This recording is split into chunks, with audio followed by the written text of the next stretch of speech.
இன்றே டவுன்லோட் செய்து உங்கள் ஃபேவரட் ஷோக்களை என்ஜாய் பண்ணுங்க.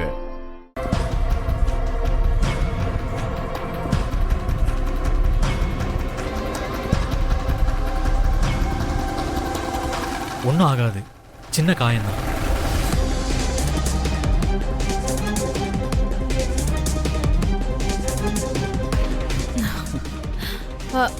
Neeraj, shall we dance? What? என் கூட சேர்ந்து டான்ஸ் ஆடுறியா? Why not?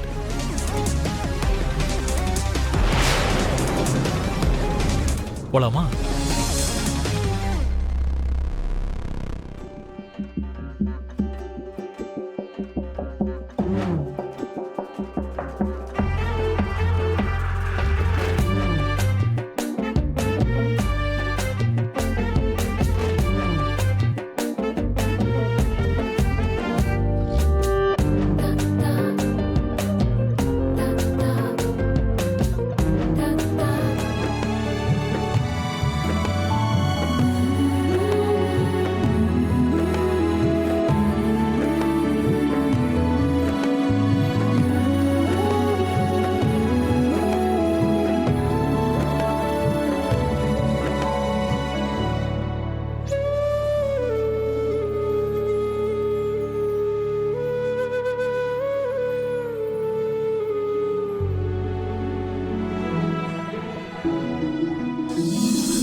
விவேக், நீங்களும் வந்து டான்ஸ் ஆடுங்க.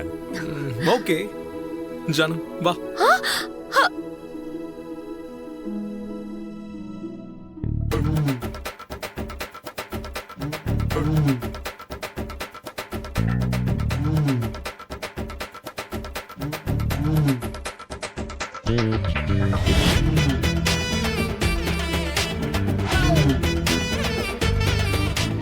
விடுங்க மாம். என்ன பேசணும்னு இப்படி கூட்டிட்டு வரீங்க? உனக்கு என்ன தாண்டி ஆச்சு? நீ மித்ராக்கு நெருக்கமாகணும்னு நினைக்கிறியா, இல்ல அவனை விட்டு விலகி போகணும்னு நினைக்கிறியா? Of course மாம். நான் மித்ராக்கு நெருக்கமாகணும்னு தான் முயற்சி பண்ணிட்டு இருக்கேன். அவனை எனக்கு சொந்தமாக்கிக்கணும்னு தான் ஒவ்வொரு நிமிஷமும் நான் தவிச்சுக்கிட்டு இருக்கேன். நீ பண்றதெல்லாம் பார்த்தா தவிக்கிற மாதிரி இல்ல, உன்னோட வெறுப்ப காட்டுற மாதிரி இருக்கு. அவன் மேல போட்டி போடுற மாதிரி இருக்கு. எனக்கு தெரிஞ்சதை வச்சு நான் ட்ரை பண்ணிட்டு இருக்கேன். இதுல என்ன தப்பு இருக்கு? இங்க பாரு மனிஷா, நீ மித்ராக்கு நெருக்கமாகணும்னு முயற்சி பண்ண போய் இன்னும் இடைவெளி அதிகமாகணும்னு தான் பண்ணிட்டு இருக்க. நாம ஒருத்தரோட மனசுல இடம் பிடிக்கணும்னா அவங்களுக்கு பிடிச்ச மாதிரி தான் நடந்துக்கணும். அவங்க மனசுக்கு ஏத்த மாதிரி நடந்துக்கணும். அதை விட்டுட்டு அவங்க பண்றதெல்லாம் எதிர்த்து வெறுப்பு காட்டி அவங்கள இன்னும் எரிச்சல் மூட்டினா அவங்க மனசு இறங்கினாலும் நம்மள எல்லையை தாண்டி போக விட மாட்டாங்க. என்னமோ எனக்கு என்ன பண்றதுன்னே புரிய மாட்டேங்குது. மித்ரா எங்க என்ன விட்டு பிரிஞ்சு போயிடுவானோன்ற யோசனை என்ன ரொம்ப டென்ஷன் ஆக்கிட்டே இருக்கு. தினம் தினம் மித்ரா லக்ஷ்மி கிட்ட நெருக்கமாயிட்டே இருக்கான்னு நினைக்கும் போது எனக்கு பைத்தியமே பிடிக்குது. இந்த மாதிரி நேரத்துல தான் நாம வைக்கிற ஒவ்வொரு அடியும் ரொம்ப ஜாக்கிரதையா வைக்கணும். எந்த ஒரு முடிவா இருந்தாலும் நல்லா யோசிச்சு எடுக்கணும்.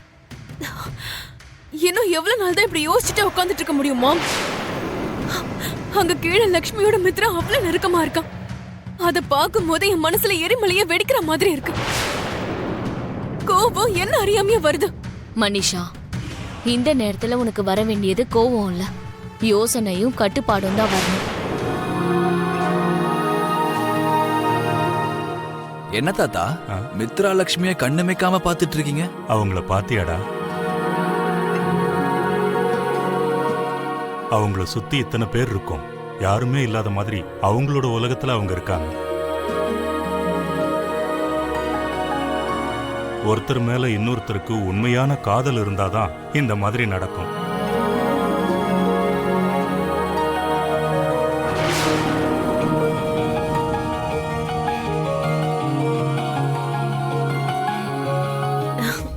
நீரஜ், தாத்தா சொன்னது 100க்கு 100% உண்மைதான்.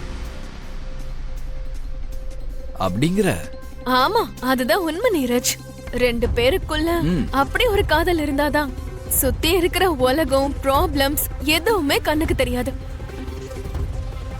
லைஃப் ரொம்ப அழகா சந்தோஷமா இருக்கும். Come Neeraj, come on. என்ன மனுஷா, என் தாத்தா என்ன நினைப்பாரு? அண்ணா, நான் தான் சொன்னேன்ல, அந்த பொண்ணு நீரஜோட லவர் தான்.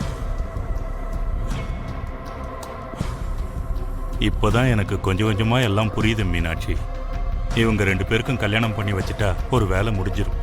அவங்க உன் முன்னாடி சொல்ல வெக்கப்படுறாங்கண்ணா.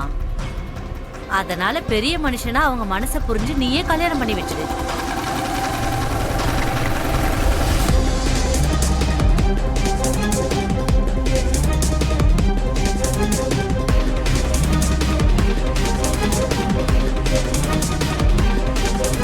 தாத்தா தாத்தா உங்களை தான். ஆ? ஆ, என்ன ஏதோ ரொம்ப யோசிச்சுக்கிட்டு இருக்கீங்க? மனிஷாவையும் நீரஜையும் கண்ணி வைக்காம பாத்துக்கிட்டே இருக்கீங்க. அதெல்லாம் ஒண்ணும் இல்லம்மா. மனிஷாவும் நீரஜும் ஒருத்தர் ஒருத்தர் விரும்புறாங்க. ஆனா அந்த விஷயத்த தாத்தா கிட்ட சொல்ல மாட்டாங்க.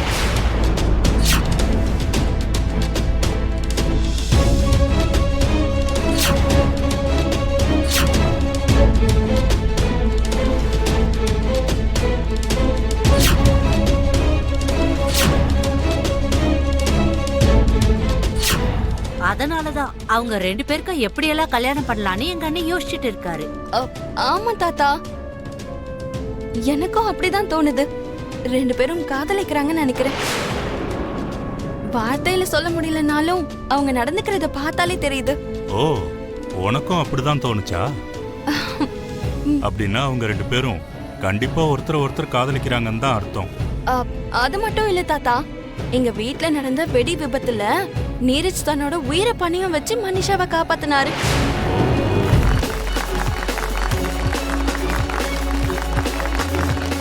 ஹாப்பி பர்த்டே டு யூ தாத்தா.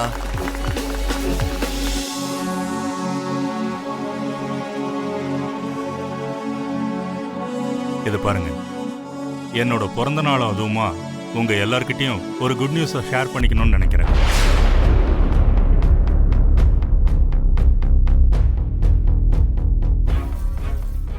என்ன பிரசாத் சார், என்ன குட் நியூஸ் அது? என் பேரன் நீரஜுக்கு கூடிய சீக்கிரம் கல்யாணம் பண்ணி வைக்க போறேன்.